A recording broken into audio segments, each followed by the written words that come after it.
सबको जैसो प्रभु यीशु की स्तुति हो, प्रभु यीशु की महिमा हो। हम सब घटे और मुक्तिदाता उद्धार करता यीशु मसीह बड़े। आप सबों का फिर से स्वागत है ईश्वर के राज्य के सुसमाचार में। दोस्तों, मैं आप लोगों से रिक्वेस्ट कर रही हूँ कि ये जो वीडियो है, ये वीडियो सिर्फ और सिर्फ इस बात के लिए है कि हम ने यीशु मसीह को किस उद्देश्य से ग्रहण किया है, क्या हमारा मोटिवेशन है उसके पीछे कि क्यों हमने बाकियों को चीज़ों को त्याग कर यीशु को स्वीकार किया है। मैं सुसमाचार धर्म का प्रचार नहीं कर रही हूँ, मैं क्रिश्चियन धर्म का प्रचार नहीं कर रही हूँ। मैं आपको मसीह बनने में हमारे को क्या ज़रूरत है, आज क्यों हमारी मसीहत इतनी ख़राब है, ये बताने की कोशिश मैं इन वीडियो के द्वारा कर रही हूँ। इसलिए दोस्तों, ज़रूर जब भी आप इन वीडियो को देखें तो इस बात को दिमाग से निकाल देना कि आप किसी प्रचारक का वीडियो सुन रहे हैं, बल्कि आप इस वीडियो को इससे देखना कि क्या वाकई में इस वीडियो में जो मैं बोल रही हूँ, बता रही हूँ, उससे आपका जीवन कितना मैच करता है। क्योंकि मैं पवित्र बाइबल के बाहर का कुछ भी आपको नहीं बताऊँगी। आज हमें मसीह बनने के लिए, एक मसीह बनने के लिए हमें क्या ज़रूरत है, वो मेरा उद्देश्य है कि आज हम क्यों इतने लाखों करोड़ों में क्रिश्चियन बन चुके हैं, लेकिन मसीह हमारे अंदर नहीं दिखाई देते, क्योंकि मसीह का कैरेक्टर, चरित्र हमारे आचरण में नहीं दिखाई देता। ये बहुत ही अफसोस की बात है। तो दोस्तों, फिर से मैं आप लोगों का स्वागत करती हूँ अपने इस चैनल पे। दोस्तों, इससे पहले कि मैं आगे जाऊँ, इन वीडियो को बहुत आयत में शेयर कीजिए, क्योंकि दोस्तों हम ये सोशल मीडिया एक बहुत अच्छा प्लेटफॉर्म है जहाँ हम एक में के तरफ अपने विचार भेज सकते हैं। मैं जानती हूँ आप लोग ये सोचते होंगे कि वीडियो जिसको हम भेज रहे हैं वो देखता कि नहीं देखता, उनका लाइफ ऐसा नहीं। मत सोचिए आप ऐसा, आप सिर्फ शेयर कर दीजिए, बहुत आयत में शेयर कीजिए। मैं भी आपने 10 को 20 को शेयर किया, उसमें से अगर 1 या 2 व्यक्ति भी वीडियो देखते हैं, समझ लीजिए प्रभु ने आपको आशीष जरूर देगा। क्योंकि आज सोशल मीडिया इतना बड़ा प्लेटफॉर्म है अपने विचारों को फैलाने का, और हम तो ईश्वर के वचन फैला रहे हैं। तो हमको नहीं सोचना चाहिए किसी के बारे में भी कि वो देखेगा कि नहीं देखेगा, देखेंगी कि नहीं देखेंगी। अब बस इसे प्रचार कर दीजिए। क्योंकि मैंने पहले शुरुआत में कहा था कि शुरुआत में मैंने इन वीडियो को बहुत कम इसमें शुरुआत की थी, लेकिन आज प्रभु ने बहुत आशीष दी है इस मेरे वीडियोज़ को, इन चैनल को। आज बहुत में लोग, कम से कम 50, 60, 70 लोग हर हफ्ते से कंटिन्यू देख रहे हैं, और ये बहुत बड़ी बात है मेरे लिए कि प्रभु इन विचारों के लोगों को मुझसे मिला रहा है। तो दोस्तों, ज़रूर इन वीडियो को शेयर कीजिए। चलिए, इसके पहले कि मैं आज के टॉपिक पे आऊँ, मैं आपको बता दूँ कि ईश्वर का राज्य बहुत निकट है। मुक्तिदाता, उद्धारकर्ता हमें लेने आने वाले हैं। हम सब यदि ज्योति की संतान है, तो हमको ज्योति के समान आज चमकने की ज़रूरत है। और उस ज्योति में चमकने के लिए हमें किसी भी मेकअप की, किसी भी अलग प्रकार के कुछ तैयारी करने की ज़रूरत नहीं है। अगर हमारे अंदर ज्योति होंगी तो हमारा चरित्र, हमारा कैरेक्टर अपने आप ही मसीह के समान ब्राइट करेगा। चलिए दोस्तों, वैसे तो मैं आपको हमेशा बोलती हूँ कि मेरा संत यूहन्ना जो चैप्टर है उस पर मेरा बहुत ज़्यादा फोकस है, क्योंकि इस गॉस्पल में संत यूहन्ना ने ज़्यादा करके शिक्षा पे ध्यान दिया है। इस गॉस्पल को जब आप पढ़ोगे तो इसमें ज़्यादातर चमत्कारों के बारे में नहीं लिखा गया है, इसमें यीशु की शिक्षा पे पूरा का पूरा फोकस किया है। जब यीशु शुरुआत में आए तो उन्होंने अपने प्रचार कार्य में ज़्यादा फोकस चमत्कारों में, चंगाई में, लोगों को खिलाने पिलाने में दिया। लेकिन जैसे जैसे उनका निकट समय आने लगा उनको क्रूस पर टंगाने का, उन्होंने अपनी शिक्षा पे ज़्यादा फोकस किया। आप बाइबल पढ़ेंगे, चारों गॉस्पल पढ़ेंगे, तो आप देखोगे जैसा जैसा समय एक के बाद एक घटना हो रही है। ये हम क्या करते हैं, पहली घटना को चौथे घटना में, चौथी घटना को पांचवी घटना में कर देते। एक शिक्षा मतलब KG1 के बाद बराबर KG2 ऐसा प्रभु ने स्टेप बाय स्टेप किया। अब प्रभु ने बोला क्षमा करो, मैं पापियों के लिए आया हूँ, ये पहला स्टेप है। लेकिन उसके बाद बोला अगर आपको क्षमा मिल गई पापी, उसके बाद का स्टेप प्रभु ने दूसरा, यदि तुम मेरी शिक्षा। अब पूरा फोकस प्रभु का काय पे, यीशु का शिक्षा पे। यदि तुम मेरी शिक्षा, यदि तुम मेरे पिता की शिक्षा, यदि पिता की आज्ञा। आप अगर गॉस्पल चारों पढ़ेंगे, चारों गॉस्पल में जब प्रभु को क्रूस के गेत्सेमनी की बारी में ले जाने से पहले जो उन्होंने प्रचार किया, उस प्रचार पे यदि आप लोग फोकस करेंगे तो पूरा का पूरा जो फोकस है उनकी शिक्षा पे है। लेकिन अफसोस की बात है कि आज हमारे घरों में, हमारे परिवारों में, हमारे चर्चों में भी इवन यीशु की शिक्षा पे प्रचार नहीं होता, टोटल नहीं होता। सिर्फ हमारा ज़्यादातर फोकस होता है उनकी चमत्कारों पे, उनकी चंगाई पे, उनके खिलाने पिलाने में। और इसलिए आज हम एक क्रिश्चियन धर्म को लेके घूम रहे हैं। हम मसीह बनना नहीं चाहते, क्योंकि मसीह तो दुख तकलीफ उठाने का ही दूसरा नाम है। आपका संत योहन का 12वां पाठ पढ़ो, सब आप पूरे गॉस्पल में पूरा पढ़ोगे तो ये प्रभु ने कहा है। और अगर प्रेरित चरित्र के बाद अगर आप पूरा पढ़ोगे तो हर एक प्रेरित ने यीशु की शिक्षा पे चलने के लिए बोला है। आप और मैं भी प्रेरित है। मैं बताऊंगी क्या, पहले हम ये पाठ पढ़ लेते हैं। प्रभु ईसा मसीह संसार की ज्योति है। ईसा ने पुकार कर कहा, जो मुझ में विश्वास करता है वो मुझ में नहीं बल्कि जिसने मुझे भेजा उस पे विश्वास करता है। यानी आप यदि और मैं यदि यीशु मसीह पे विश्वास करते हैं, इसका मतलब सिर्फ हम यीशु मसीह पे विश्वास नहीं कर रहे हैं, हम अपने आत्मिक पिता जो कि स्वर्ग में विराजमान है उस पे विश्वास कर रहे हैं। वो पिता जो मिस्र यहूदियों के साथ चला, वो पिता जो इब्राहिम के साथ चला, वो पिता जो नूह के साथ चला, और सबसे बड़ी बात वो पिता जिसने मूसा को अपने दर्शन दिए, इस पे हम विश्वास करते हैं। सिर्फ यीशु पे नहीं करते, हम उस पिता पे विश्वास करते जिसने 7 दिनों में संसार की सृष्टि की, 6 दिनों में। हम उस पिता पे विश्वास करते हैं। देन और जो मुझे देखता है वो उसको देखता है जिसने मुझे देखा। मैं ज्योति बनकर संसार में आया हूँ, जिससे जो मुझ में विश्वास करता है वो अंधकार में नहीं रहे। कितना इस वचन को आप अगर मनन चिंतन करोगे तो यदि आपके जीवन में यीशु राजा, मुक्तिदाता, उद्धार करता है तो अंधकार आपके जीवन में नहीं होना चाहिए। कोई भी अंधकार आपके जीवन में नहीं होना चाहिए। आपको उस अंधकार से लड़ने की ताकत यीशु के नाम से मिलनी चाहिए। हर नेगेटिव थॉट, हर बुरी बातें, हर बुरी सोच आएंगी, लेकिन आप यदि यीशु आपके अंदर है तो वो अंधकार ज़्यादा दिन तक आपके अंदर रहेगा नहीं। देन क्या बोलता है, यदि कोई मेरी शिक्षा सुनकर उस पर नहीं चलता तो मैं उसे दोषी नहीं ठहराता, क्योंकि मैं संसार को दोषी ठहराने नहीं आया हूं। तो कौन दोषी ठहराता हमारे को? क्योंकि मैं संसार को दोषी ठहराने नहीं, संसार का उद्धार करने आया हूं। जो मेरा तिरस्कार करता और मेरी शिक्षा ग्रहण करने से इनकार करता है वो अवश्य ही दोषी ठहराया जाएगा। मतलब यीशु आपको और मुझे दोषी नहीं ठहरा रहे, वो हमें नरक में नहीं भेज रहे। हमें नरक में कौन भेजेगा? सब सुनने के बाद, सब जानने के बाद भी यदि हम अंधकार में बने रहे, हमारा जीवन में कोई ज्योति नहीं है, तो हमारा वो जो आचरण है वो खुद हमको दोषी ठहराएगा, यीशु नहीं ठहराएगा। क्यों? क्योंकि यीशु कहते हैं मैं संसार को उसकी अंधकार में डालने नहीं बल्कि उसका उद्धार करने आया, उसको दोष बताने नहीं आया, उसका उद्धार बताने के लिए आया। बहुत से लोग ना ये बोलते कि जिस पे बीतती है ना उसको पता चलता।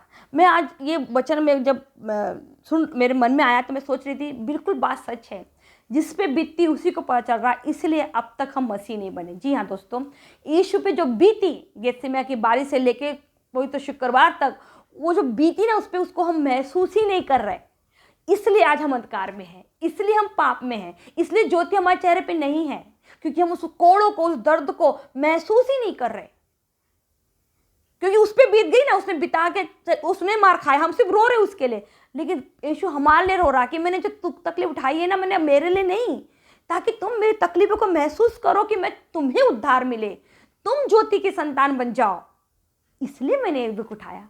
लेकिन ये बात बिल्कुल सही है, क्योंकि यीशु ने सब किया ना, तो हम महसूस ही नहीं कर रहे। बहुत जल्दी गुस्सा आ जाता, बहुत जल्दी हाइपर हो जाते, बहुत जल्दी किसी को भी हमेशा नेगेटिव थॉट, किसी पे दोष लगाने को शुरू हो जाते। किसी ने मेरे लिए क्या किया सच्चा, मैंने किसी के लिए क्या किया। यीशु की शिक्षा में यही सिखाती है कि तुम जैसा अपने लिए आचरण दूसरों से चाहते हो वैसा आचरण दूसरों के साथ करो। लेकिन आज का पूरा संसार बदल चुका है।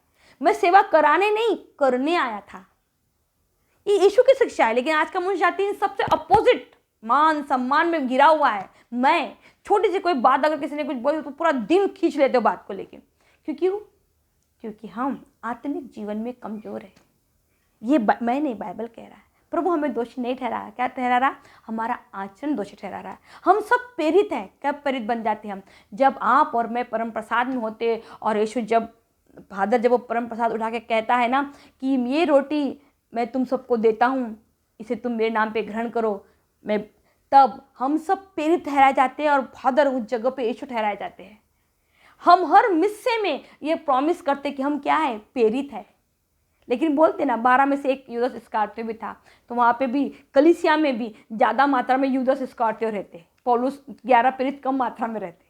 वो आपको हर मिस्सा बलिदान इस बात का प्रूफ है, उस परम प्रसाद का प्रूफ कि आप यीशु को स्वीकार कर रहे हैं, आप स्वीकार ग्रहण कर रहे हैं और अपने आप को प्रेरित ग्रहण कर रहे हैं, प्रेरित के रूप में स्वीकार कर रहे हो। और फादर उस वक्त वहाँ यीशु के रूप में आपको रिप्रेजेंट होते हैं।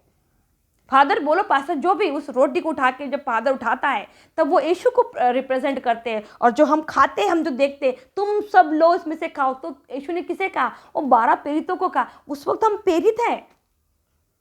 तो हम क्या करें? हम स्वीकार करें कि हम यीशु, तेरी प्रेरित का मतलब क्या था? यीशु के जीवन पे प्रेरित होके उसके समान जीवन जीना। तो क्या आप और मुझे लगता है कि हम ऐसा जीवन जी रहे हैं, प्रेरिताई का जीवन जी रहे हैं? सिर्फ फादर सिस्टरों को जीवन प्रेरिताई का जीवन नहीं है। हर एक व्यक्ति जो सुसमाचार का प्रचार सुनता है और यीशु को मुक्तिदाता के रूप में ग्रहण करता है, हर एक व्यक्ति प्रेरित है, क्योंकि हमने वो रोटी खाई है। हर एक व्यक्ति जिसने परम प्रसाद खाया, वह हर एक व्यक्ति प्रेरित है। प्रेरित का मतलब होता है कि यीशु के समान, यीशु के जीवन से प्रेरित होके हमारा जीवन भी हम वैसा ही जिएंगे। कल मैं एक मीटिंग में गई थी और वहाँ पे बहुत सी ऐसी बातें हो रही थी और मैं प्रभु को इतना धन्यवाद दे रही थी कि वो लोग वहाँ जो कुछ बातें बता रहे थे संसार के ज्ञान की तुलना में, प्रभु ने हमें कितने साल पहले पवित्र बाइबल में सारी बातें बता दी। कितने साल पहले। अफसोस की बात है दोस्तों कि हम सब क्रिश्चियन हैं, हम में से एक भी मसीह नहीं। अगर होते तो आज हमको किसी काउंसलिंग की ज़रूरत नहीं होती। जानते क्यों? क्योंकि बाइबल हमें जीवन कैसे जीना है, बच्चों को कैसे परवरिश करना है, पति पत्नी का रिश्ता कैसा होना चाहिए, ये सब सिखाती है। यदि आपने कभी ज़िंदगी में एक तो भी बार ध्यान से गॉस्पेल पढ़ी होंगी और उत्पत्ति ग्रंथ अगर पढ़े होंगे तो उसमें प्रभु ने एक बहुत अच्छा शुरुआत का पार्ट बनाया। प्रभु ने 5 दिन मनुष्य जाति के रहने की सुख सुविधाओं का तैयारी की। लिखा है कि जो धरती ना बेडोल थी, प्रभु ने उस धरती को एक आकार दिया। एक कितना अद्भुत तरीके से प्रभु ने एक मनुष्य अपने बच्चे के रहने के लिए सुख सुविधा तैयार की। उसके बाद अदन की वाटी का निर्माण अलग से किया गया है हमारे रहने के लिए, आदम के लिए। तो एक पिता ने अपनी जिम्मेदारी निभाई और सबसे बड़ी बात यह है कि पिता ने संसार की सृष्टि की शुरुआत माता पिता से नहीं, पति पत्नी से की है। ये सब रिश्ते इतने बिगड़े हुए क्यों जानते हैं आप लोग? क्योंकि हमारा पति पत्नी का रिश्ता ही बिगड़ा हुआ है। अगर आप एक अच्छे पति पत्नी नहीं है तो आप एक अच्छे माता पिता कैसे बनेंगे? और जब एक अच्छे माता पिता नहीं है तो आपके बच्चे कैसे होंगे? और जब आपके बच्चे अच्छे ही नहीं तो आप अपने माता पिता को पूछेंगे कैसे? ये बेस ही तो हिला हुआ है। अगर पति पत्नी का रिश्ता परमेश्वर के साथ अटूट है, जुड़ा हुआ है और वो ईमानदार है तो वो एक अच्छे माँ बाप बनेंगे। अगर वो एक अच्छे माँ बाप बने तो उनके बच्चे डेफिनेटली अच्छे बनेंगे। अगर वो अच्छे डेफिनेटली बनेंगे तो दुनिया में कोई बुढ़ा बुढ़ी माँ बाप को किसी आश्रम में जाने की जरूरत नहीं पड़ेगी। क्यों? क्योंकि वो सबसे पहले किससे जुड़े? अपने आत्मिक पिता से जुड़े। हम अपने आत्मिक पिता से ही तो नहीं जुड़े हैं। शुरुआत पति पत्नी के रिश्ते से प्रभु ने क्यों की? क्योंकि उसने आदम और हवा को नहीं बोला कि तेरी बहन है, तेरा भाई है, वो तेरे पति पत्नी हो तुम, क्योंकि वो जानता है कि इनके द्वारा मेरा संसार बढ़ेगा, फलेगा। अब वो जानता है यदि ये पति पत्नी मेरे से इनका रिश्ता पवित्र साक्रामेंट के सामने जब शादी में स्वीकार करते हैं पवित्र वेदी के साथ, इनसे अगर मेरा रिश्ता जुड़ा रहेगा, ईमानदार रहेगा, तो इनके ये माँ बाप भी बहुत अच्छे बनेंगे। और ये माँ बाप अगर अच्छे बने तो इनके बच्चे भी बहुत अच्छे बनेंगे। और मेरा इन पे हमेशा क्या रहेगा? आशीर्वाद दिया है। आप मूसा का ग्रंथ उठा के निर्गमन ग्रंथ पढ़ लीजिए, कितना भव्य भव्य आशीर्वाद पति पत्नी उनके बच्चों को दिया है मूसा ने। क्यों आज माँ बाप अपने जीवन में अकेलापन महसूस कर रहे हैं? क्यों उनको तकलीफ है? क्योंकि उनका जो पति पत्नी के रिश्ते की जो शुरुआत थी वहाँ सब गड़बड़ी हो गई। आज देखो, जिनको ये पता नहीं था वो बात छोड़ दो, लेकिन जिनको अब पता है, अगर आप शादी करने वाले हो, शादी हो गई है या होने वाली है, आप अपना रिश्ता अपने स्वर्गिक पिता से मजबूत बना लीजिए। माँ बाप बनना इतना आसान बात नहीं है, एक बहुत बड़ी जिम्मेदारी है। एक आत्मा को आपको स्वर्ग और नर्क में पहुंचाने की जिम्मेदारी है आपके ऊपर और मेरे ऊपर। सिर्फ ऐसा नहीं कि डॉक्टर इंजीनियर बना लिए। पहले के ज़माने में जब शादी होती थी ना, तो आप अगर रबेका के बारे में भी आपने पढ़ाई होगा, तो रबेका की मेहनत के बारे में देख के, उसकी सोच को देख के वो इब्राहिम का जो दास जाता है उसको स्वीकार करता कि वो क्या करती, उसको भी पानी पिलाती और उसके जानवरों को, मतलब एक मेहनती लड़की के रूप में उसको दिया गया। लेकिन आप देखिए शादी के बाद रेबेका कभी मायके वापस नहीं आई, अपने ससुराल में ही रही। और यहूदियों में और एक परंपरा थी शादी की, मैंने पहले बताई, वहाँ लड़कियों को सिर्फ एक ही चीज़ जानी जाती थी लड़की की, कि उसका किसी भी दूसरे लड़के से कोई संबंध नहीं होना चाहिए, बस यही देखा जाता था। और ज़बरदस्ती नहीं की जाती थी। वो लड़का झूठा पानी, लड़के को झूठा पानी पीना लगाता था अगर लड़की पसंद है तो, और वो झूठा पानी लड़की पीती थी। ये यहूदियों की परंपरा है। आप थोड़ा सा डीप में जाके अगर स्टडी करेंगे तो आपको मिल जाएंगे सब चीज़ें, कहीं बाहर की नहीं, सब बाइबल के अंदर की है, हमको शॉर्ट करके बाइबल मिली है, सही है। लेकिन लड़के की परेशानी ये रहती थी कि उसको मंगनी के बाद, हो जाने के बाद 1 साल के अंदर अपने खुद का घर बनाना पड़ता था, तब जाके वो लड़की को लाते थे शादी करके, भैया अब तेरी शादी हो गई, तेरा अपना घर गृहस्थी, तू अपना अलग जीवन बिता। लेकिन आज का जीवन सब हमने अपने मन, ऐसा अलग तरीके का जीवन हमने किया, हम पूरा फोकस लड़की पे कर रहे हैं, हम आदम पे कुछ भी नहीं कर रहे। सेकंड पार्ट है wife, but first part is the husband. अगर आप शादी करना चाहता हो, एक पुरुष शादी करने के लिए तैयार है, इसका मतलब उसे अपनी बीवी, अपने आने वाले बच्चों का भविष्य पहले से प्लानिंग करना है कि उसको कैसा जीवन देने वाला है। कोई मजाक नहीं है। इसलिए पवित्र वचन में यीशु कहते हैं कि मनुष्य के लिए यही अच्छा है कि वह विवाह न करे, क्योंकि बहुत बड़ी जिम्मेदारी हो जाती है। जब हम दुनिया में बच्चों को लेके आते तो हम उनको जैसा जीवन देंगे, उनकी आत्मा उस शरीर के साथ वहीं जाएंगी। अगर हम उनको नर्क के जीवन के हिसाब से जिंदगी दे रहे तो वो वैसी जाएंगी। उसके दोषी हम हैं। वो बच्चे तो जितना बुरा काम करेंगे उससे ज़्यादा कई गुनहगार आप एज अ पेरेंट्स हम लोग हैं, क्योंकि हमने उनको जीवन में, जब हम इस बात के लिए प्रिपेयर थे ही नहीं कि उनको एक अच्छी ज़िंदगी दे सकते। सिर्फ मैं खाने पीने की बात नहीं कर रही हूँ, घर का एटमॉस्फेयर। आज कई करोड़पतियों के घर में भी बच्चे, लेकिन उनके पास बच्चों के लिए समय नहीं है। परवरिश की बात कर रही हूँ। आपके घर में कितना अच्छा करोड़पति, आप, मैं वो बात नहीं कर रही। परवरिश, आपने कैसा समय अपने बच्चों को दिया है, कैसी बातें आप अपने बच्चों के साथ मिले करते, कैसे टीवी सीरियल्स आप बैठ के देखते हो, ये सब चीज़ों का आपके बच्चों के माइंड में असर पड़ता है। और ये सब चीज़ें पवित्र बाइबल में लिखी गई है, लेकिन हमने आज तक गॉस्पेल उठा के पढ़ी ही नहीं। तो हम कैसे शिक्षा देंगे बच्चों को? हमारे घरों में इतना बड़ा खजाना छुपा हुआ है, लेकिन किसी काम का नहीं। सारा फोकस हमारे शारीरिक जीवन पे लगा है। दोस्तों, मैं फिर कहती हूँ, मैं बार बार कहती हूँ, हमारे पूर्वज मर गए, उनके पूर्वज भी मर गए, एक न एक दिन हमको भी मरना है। इसका मतलब शरीर डेफिनेटली इस दुनिया में अमर नहीं है, और जो चीज़ अमर नहीं है उसके लिए कोई ऐसा गलत काम मत कीजिए, ऐसा कोई गलत पाप मत कीजिए जिसकी वजह से आपको प्रभु के सामने से अपना चेहरा छुपाना पड़े। हमारा प्रभु हमारे आत्मिक जीवन की परीक्षा लेने के लिए आने वाला है। वो हमें अनंतकालिक प्रभु की वजह से हमें 3 चीज़ों से छुटकारा, 3 चीज़ें मिली जो कि लोग ध्यान देते नहीं। सबसे पहले वो क्रूस पे मर गया है, मतलब हमारा पाप खत्म हो गया उस वक्त, पापों के लिए। दूसरा, वो जी उठा, यानी हमको भी अनंतकालिक जीवन मिल गया। तीसरा, वो स्वर्ग में उठा लिया गया, इसका मतलब हमें भी अनंत स्वर्ग के राज्य के द्वार हमारे लिए भी खुल गए। ये 3 पार्ट में यीशु है। पर अफसोस की बात है, सारा क्रिश्चियन लोग, मसीही लोग ने, क्रिश्चियन लोग का पूरा फोकस सिर्फ यीशु के मर गया, पापों में मर गया। अरे मरने के बाद जी उठा, तो क्या लगता है आपको, आप भी पापों में मर के यीशु में जी उठे हैं? अगर आप जी उठे तो क्या लगता है आपको कि आपके ऐसा चरित्र, ऐसा आचरण है कि आप स्वर्ग के राज दर के द्वार आपके लिए खोले जाएंगे, मेरे लिए खोले जाएंगे? आप बोलो, मैं अपने पूरे परिवार को मैं उसमें शामिल करती हूँ। ऐसा नहीं दोस्तों, जरूर यीशु की शिक्षा पे फोकस कीजिए। प्रभु की बातों का सिर्फ शुरुआत के दिनों में उन्होंने प्रचार कार्य किया, क्योंकि उनकी वो ज़रूरत थी। वो यहूदियों को विश्वास दिलाने के लिए उन्होंने वो चमत्कार चंगाई किए, क्योंकि यहूदियों को प्रूफ देने के लिए कि जो जिसके बारे में लिखा गया था वो मैं ही हूँ। तो दोस्तों, पवित्र बाइबल को हल्के में मत लीजिए। यदि आप अपने जीवन में, आज संसार में इतनी गड़बड़ी, कल मैं जो मीटिंग में गई थी वहाँ वही बताया गया, और मैं मन ही मन ईश्वर को बहुत धन्यवाद देती। जानते हो क्यों? क्योंकि मैं तो कोई काउंसलिंग में नहीं गई, लेकिन पता नहीं मेरे फर्स्ट बेबी की प्रेगनेंसी से लेके अब तक बाइबल मेरे हाथ से छुट्टी नहीं है। मैं बाइबल में पढ़ रही थी और प्रभु मुझे मार्गदर्शन कर रहे थे कि मुझे मेरे बच्चों को किस तरह की शिक्षा देनी है, मेरे पति के साथ मेरा संबंध कैसा होना चाहिए, मेरा प्रभु से कैसा संबंध होना चाहिए। ये सब बातें मुझे उपदेशकगण, प्रज्ञागण, प्रवक्तागण, इसे पढ़िए। इतना सुंदर ज्ञान दिया है प्रभु ने हमको इसके द्वारा कि हमारा जीवन ना फूलों के समान हो जाएगा। पर अफसोस है दोस्तों, हमारे पास सोशल मीडिया के लिए तो बहुत सारा समय है, लेकिन पवित्र बाइबल के लिए, और बहुत से लोग पढ़ते भी तो समझते नहीं, और कोई अगर समझाना चाहे, कहानीच गड़बड़ है, टाइम ही नहीं है बोलते हैं।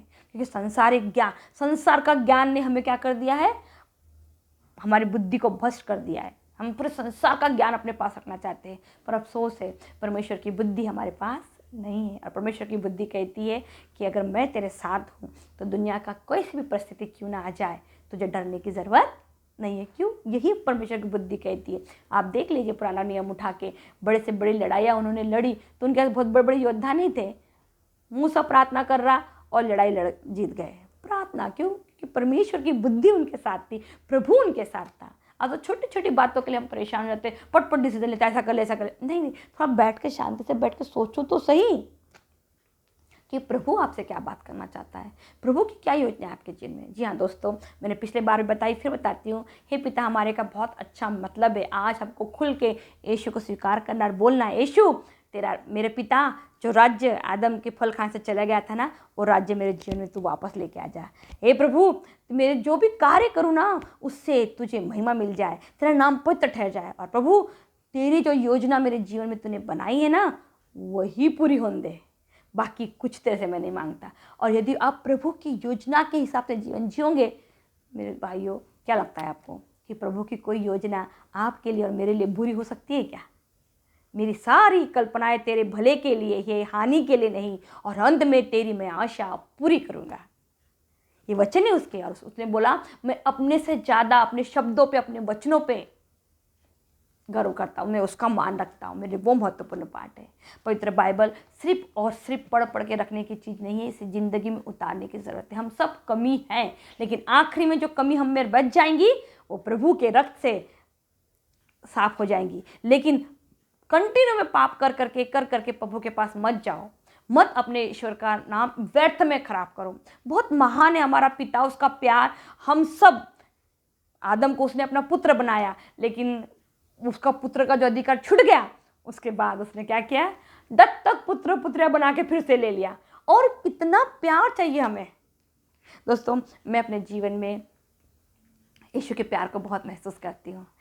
शुरुआत में मुझे भी बहुत तकलीफ होती थी, किसी ने कुछ बोल दिया, कुछ कर दिया, स्पेशली जब अपने हस्बैंड अपने को कुछ बोल देते, बहुत दिल में बात लग जाती। लेकिन धीरे धीरे मुझे बात समझ में आ गई कि प्रभु के नाम में अगर मुझे आनंदित रहना है, हर छोटी छोटी बात को लेकर मुझे यीशु नहीं बनाना है। और प्रभु के रूप नाम में मैं इतनी आनंदित रहती हूँ, मेरे को तकलीफ रहे, बुखार रहे, मैं उसमें भी आनंदित रहती हूँ। तकलीफ होती है मुझे, अभी मैं 22 तारीख को बहुत ज़ोर से ऊपर से धन से गिर गई, लेकिन मैं तुरंत में अच्छी हो गई, क्योंकि मैं अंदर में यीशु के नाम में, यीशु के नाम में, यीशु के नाम में मैं चंगी हो गई। यीशु के नाम में मेरे को प्रभु ने इतना जल्दी चंगा कर दिया, मैं क्या बताऊँ। मेरा एक्सीडेंट हुआ था 8 दिन में, प्रभु ने 8 दिन का मेरा चेहरा वैसा का वैसा ही कर दिया। तकलीफ आती है, और बहुत इस बुरे वक्त में भी प्रभु ने मुझे अपना उपस्थिति दिलाई।